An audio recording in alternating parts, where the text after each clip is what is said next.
It's put me off pursuing. Hiring a nanny. That's why I never did that. Bad idea.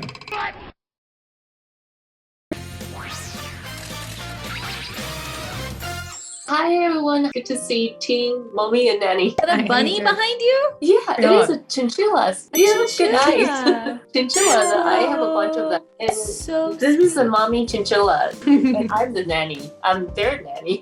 Oh, so soft. That's great. First things I want to ask you is about, if you're really hiring a nanny, what are the bummers to you? Because, the servant in the film, if I were Dorothy, I wouldn't hire someone like Lennon, although she's really nice to my baby.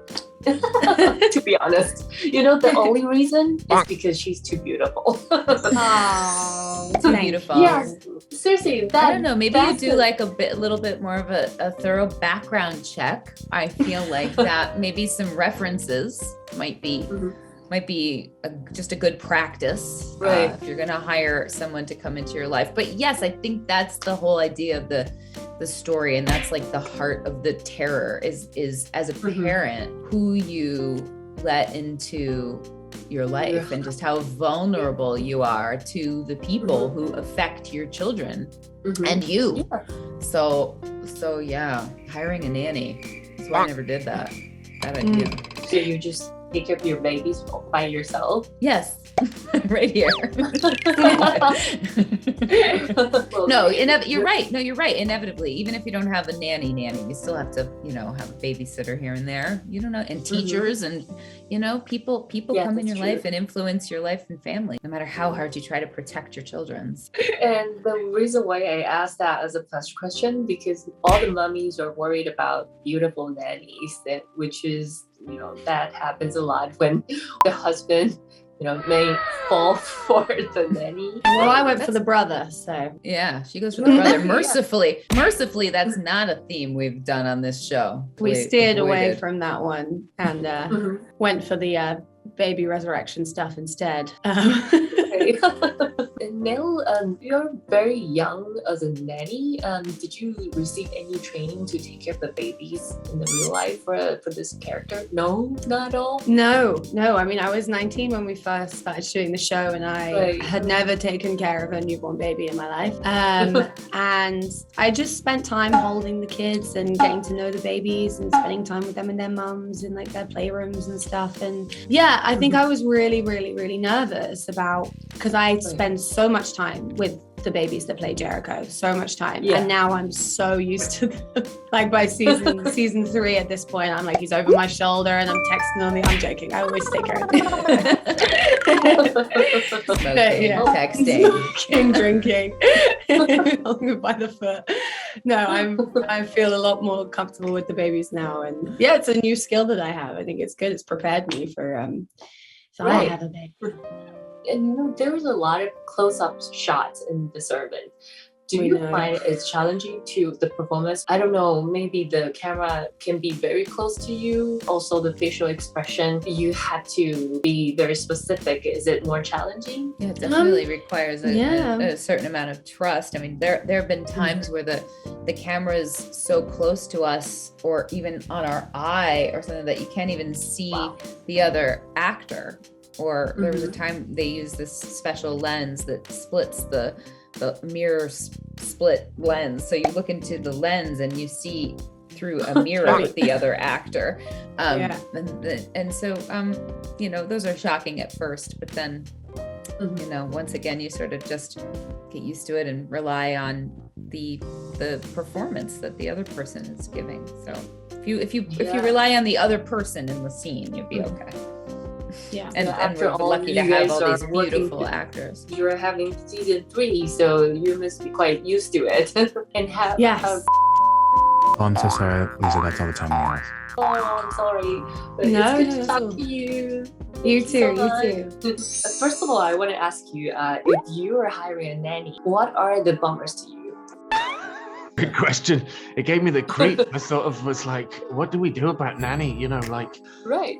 So you are letting somebody into your house and they have to have access to everything and be totally good with, being able to be involved. Especially your kids. Yeah, and like, how many times are you going to see them in your underpants? You know, so it's like, it's a tricky thing. So number one is hygiene. I think I don't really know. I don't know, but also you know, no angels or whatever they possibly could be. I don't know. It might not work out. And Rupert, I mean, is there any bummers to you if you're hiring a nanny? I mean, this servant is definitely creepy to me.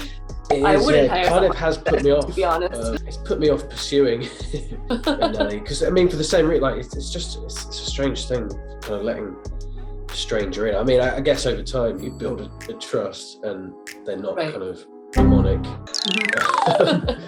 crazy people. So it's a weird thing, but it has put me off this whole experience. But Ruba, you're no stranger to demonic and also, you know, the weird things, since, you know, you've participated in a whole big series of magical movie like Potter. Yeah, I guess there's definitely kind of similarities, I guess. I never really know where the show's really going. It's all kind of shrouded in such kind of mission. You're constantly led to believe in kind of supernatural, but then there's always kind of a rational explanation for everything. So you never quite can commit to either one of those things.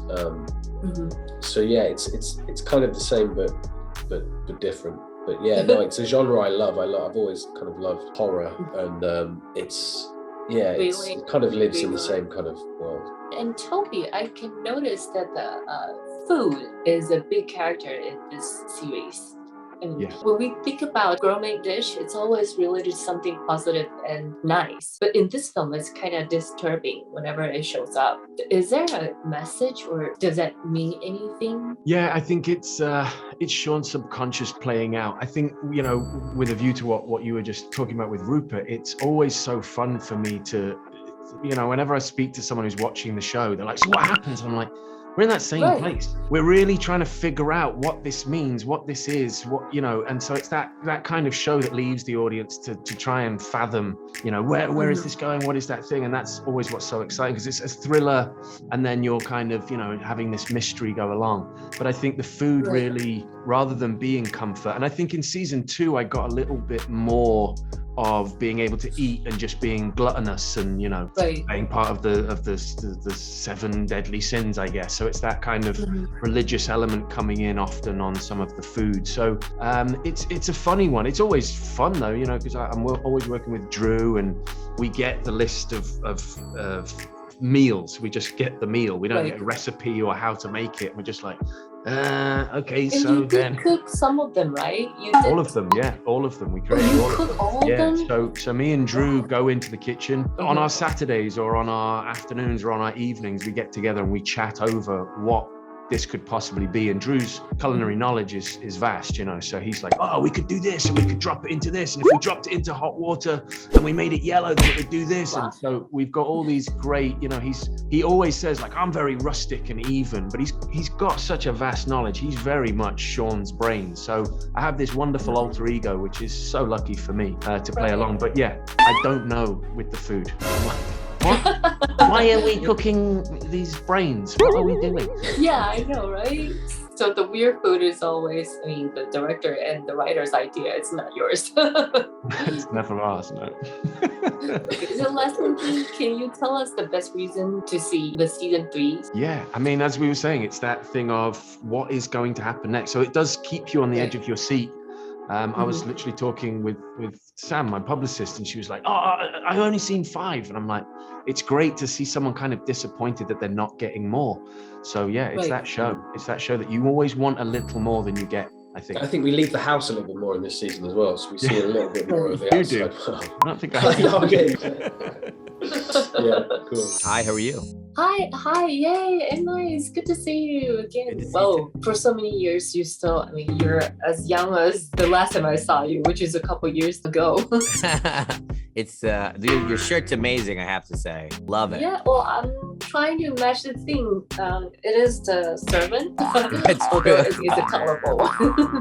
That's true. Well, I personally love the horror genre, which is your best. And now you're passing on to your daughter too. So she works on the season 3 as well, both of you. Yeah, she's amazing. Ashana is, I mean, at this point I take it for granted that she does this and we do this together. And only when someone asks me like this do I realize how amazing it is. You know, she texted me last night. She's writing an episode for me in season 4. Wow. And it's an episode I'm thinking about directing. And she's like, I finished it. I want to read it tonight. Then I'll send it to you tomorrow. These are the texts I went to bed, you know, getting from my daughter. She was one of the writers in the writer's room, wrote a bunch of the episodes. She directed 2 of the episodes. She's a huge part of why we have been able to be successful and inject this kind of one of the new voices of the next generation. So proud. She's really embraced the challenge. She never shies away from making herself vulnerable. And that's what I espouse for my girls is, you know, keep failing, keep putting yourself in positions to be vulnerable and grow. Don't play it safe ever. It's interesting to me that you just mentioned season 4, and you know, thinking back to the beginning when the Apple TV first came to you, I mean, the writer first came to you, Tony. Yeah. You did say no to him. You did try to reject this project, and now it's coming to season 4 you just mentioned. So what do you want to say to yourself? I was just thinking about all this the other day, and when it first came to me, it had much more fantasy element to it, and I wasn't quite finding the balance that I wanted to, and didn't know if we would get there. And we ended up getting there, me and Tony, in those first episodes, and it became, I guess, you know, that's the beauty of this, the humility of this format. You really just go one step at a time and see, can you write more than the pilot? Can you write 3 episodes? Okay, can you write 5, 10? Can you get past the first season, and where's it going? And you're a little bit scared as you're moving forward because you don't know all the answers, like a movie where before we start, we know all the answers. That's not the case here. So it's a great thing to develop your negative capacity. Negative capacity is a psychological term that means kind of your ability to be comfortable with uncertainty. And so it's a great opportunity to build those muscles and move forward with inspiration. And Leslie, I know it's almost like a tradition for you, and maybe it's also passing on to your daughter that you guys are taking cameo in this film. In every film you make.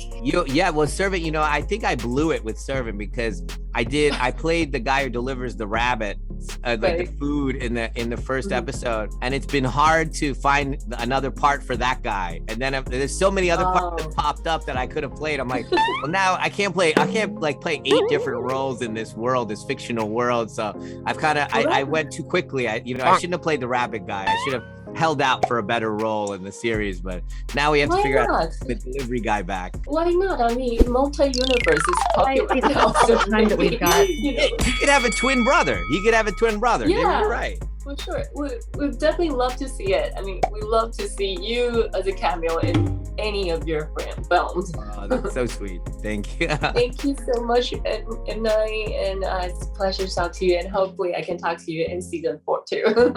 That would be fantastic. It's great talking to you again. Thank you. 订阅我们的频道，打开小铃铛就不会错过任何精彩内容，随时上架。我们下回再见，拜托一定要敲下订阅键哦。